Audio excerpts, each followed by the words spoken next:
اچھا اچھا، تو چینی جو ہے وہ آپ گوداموں میں رکھ لیتے ہیں، دکانوں پہ نہیں رکھنے دیتے؟ تو جن کو ضرورت ہے وہ کہاں سے لائیں گے؟ ابے نالائق، اس لیے رکھ لیتے ہیں گوداموں میں تاکہ بازار میں قلت پیدا ہو۔ اچھا، جھوٹ موٹ کی قلت پیدا ہوتی؟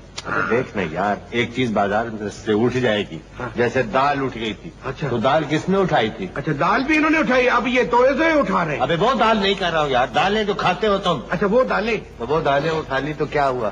بازار میں دال نہیں تھی، 16 روپے بکی، 18 روپے بکی، وہ مہربانی تھی 16-18 بکی، وہ 40 روپے سیر بھی بیچتے تو لوگ خریدتے، جاتے کہاں وہ؟ اب آ گئی ہے باری چینی کی، ساری کھینچ کے تو گوداموں میں یہ ٹھوس دیں گے، جب بازار میں نہیں ہوگی چینی تو جس مرضی سے بیچیں گے بکے گی۔ اس کا مطلب یہ ہو گیا نا کہ مہنگائی صرف اس لیے ہے کہ دکانوں کی بجائے اب چینی جو ہے وہ گوداموں میں سجی ہوئی ہے۔ صرف چینی نہیں اور بہت سی چیزیں بھی سجی ہوئی، تو آدمی ایسے ہی امیر تو نہیں بن جاتا، ایسے ہی تو ڈیلر کیوں جی سیٹھ صاحب کوٹیاں نہیں بنوا لیتے، کارخانے نہیں لگوا لیتے، اللہ نے کوئی عقل دی ہے۔